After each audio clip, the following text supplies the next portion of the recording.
Bonjour et bienvenue dans ce point crypto du 13 mars 2022. Je rappelle que les informations et analyses données sur cette chaîne sont données à titre indicatif et ne peuvent pas être considérées comme un conseil en investissement. L'investissement en bourse est risqué et vous êtes responsable de tous les investissements que vous faites. Alors on attaque avec le Bitcoin et toutes les cryptos qui sont un peu en baisse de volatilité ces derniers jours.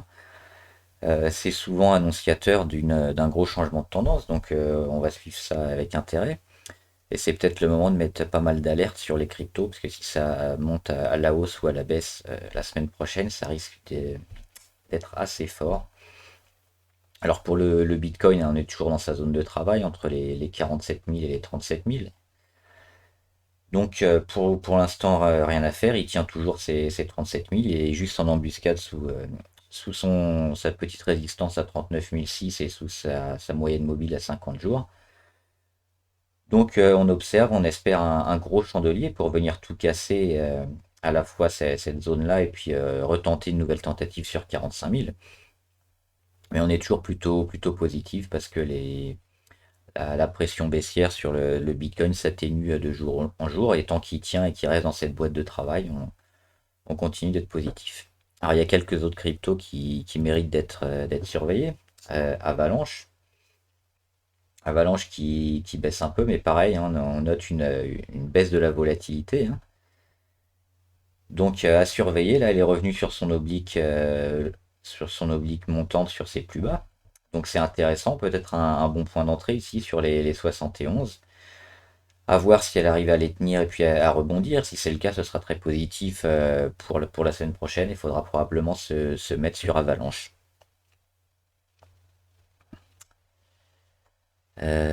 Mana ou Decentraland, pareil comme le Bitcoin, hein, il n'y a pas grand-chose à faire. Elle est sur son support. Il y a une belle zone d'achat ici sur les 2,20 qui a souvent été défendue par les acheteurs. Donc il y a une baisse de la volatilité aussi, une baisse des volumes un petit peu.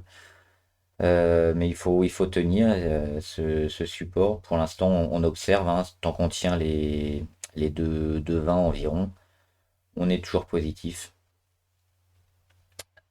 Euh, Binance Coin, ils sont intéressants. Qu'ils ont réussi à stopper leur hémorragie et à confirmer un support sur les 320 $.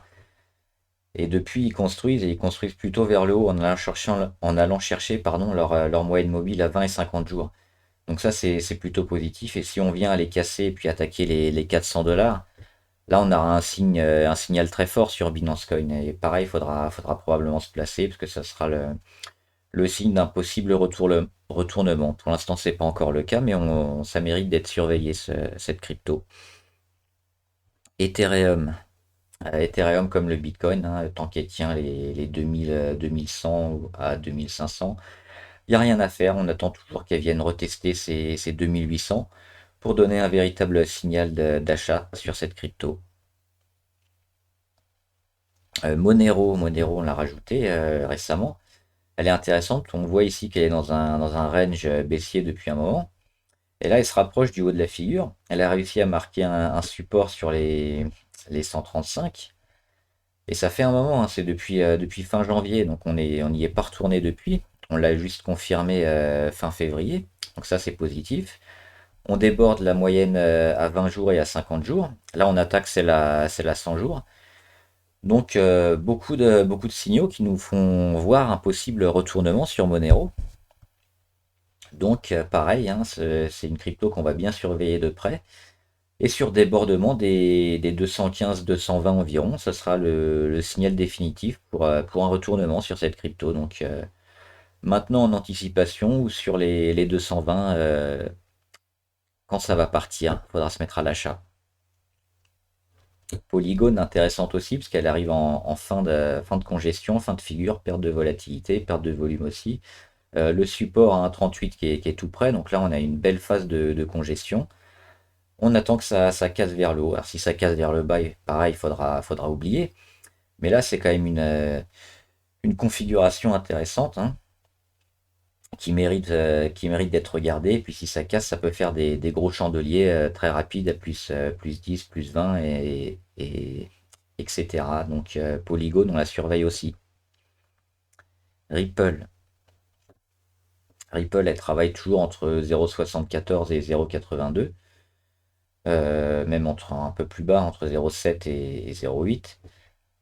Pareil, on attend le débordement, mais la configuration est plutôt propre, hein, sur Ripple qui a débordé ici le 7 février, qui a mis des plus hauts, ensuite qui est venu travailler. Donc ça, c'est assez sain graphiquement sur une valeur. Et là, on revient travailler, on est en train de retourner la moyenne à 20 et 50 jours. Donc il y a pas mal de travail à faire encore, mais elle est plutôt bien orientée sur un retournement Ripple. Donc on est bien positif aussi sur cette crypto, d'autant qu'on est dans le haut des Bollinger. Au niveau MACD, on est pas mal, RSI aussi, donc on a pas mal de signaux qui sont en vert sur Ripple. Donc on attend toujours un beau chandelier, une belle poussée pour signaler le début de la séquence haussière. Terra Luna, Terra Luna, c'est moyen. Ils perdent un tout petit peu aujourd'hui, mais il y a toujours une grosse pression baissière. Alors on a peut-être un support ici sur les 0,16. Mais la pression baissière est un peu. C'est pas le bon, c'est Stellar. Parce que Terra Luna, normalement, c'est mieux. Voilà, c'est ça que je voulais voir. Terra Luna, c'est intéressant parce qu'elle est en belle phase ascendante. On voit qu'elle a rebondi ici sur sa moyenne à 20 jours, qui était quasiment au niveau de la moitié du chandelier de breakout ici le 28 février, avec une belle poussée. Elle a pas réussi à casser les 103, mais elle va probablement zigzaguer un peu entre les 103 et les 81. Mais la phase de congestion était assez courte pour Terra Luna, et puis elle est vite passée. Donc ça, c'est un beau signal de force. On voit aussi que les volumes sont importants, hein, ces 2 derniers jours. Aujourd'hui, la journée n'est pas finie, donc on va probablement être encore pas mal. Donc c'est une valeur probablement sur laquelle faut se placer. On surveille toujours les 80-80, s'ils sont enfoncés, vont être bien négatifs, mais sinon, il y a de grandes chances d'aller chercher vers le haut. Si on est plus prudent, on va attendre le rapprochement des Bollinger et puis de voir la confirmation de la tendance. Mais sur débordement des 103, ce sera véritablement la confirmation que Terra Luna va aller bien plus loin, bien plus haut ces prochaines semaines. Torchain. Torchain, ils sont bien, hein, depuis un moment. Ils n'arrêtent pas de grimper. On peut le voir comme ça, dans un beau canal haussier. On déborde la moyenne à 20, à 50 et à 100 jours. Là, on étire les Bollinger. Donc, on a marqué le support à 3,6. Donc, tout est au vert, hein, pour Torchain, qui continue de grimper. Donc, on est vraiment très positif sur cette valeur. On va maintenant surveiller les 4,28 à 5, hein, qui nous vont nous servir de support. Mais au-dessus, on est bien positif. Et enfin, on finit avec Waves. Waves qui continue, hein. Toujours performante. Cette crypto, elle a mis un nouveau plus haut à 31. Elle est redescendue, elle a gardé, hein, son support, son support, pardon, j'ai arrivé, son support à 24,4. Elle n'est pas venue le tester. Elle est venue juste au-dessus. Et elle est repartie, donc toujours positif. Elle continue de construire en escalier. Donc pas de signal d'essoufflement, pas de signal de vente. Donc si on est toujours en position sur Waves, il faut rester. Et puis toujours essayer d'aller chercher ces 34,8. Les volumes aussi, volumes énormes, hein, ces dernières semaines, ces derniers jours, qui sont confirmés. Alors ça descend un peu par rapport au 9 et 10 mars, mais il y a des chances que s'il y a une nouvelle poussée, ça augmente. Là, on est au-dessus de toutes les moyennes mobiles. On continue d'être un peu haut au RSI, mais on lâche pas la valeur, hein, le prix ne baisse pas malgré une petite descente, donc toujours un point positif sur Waves. Donc si vous voulez investir sur les cryptos, choisissez celles qui confirment et qui performent par rapport au marché actuel. Voilà, j'espère que la vidéo vous a aidé.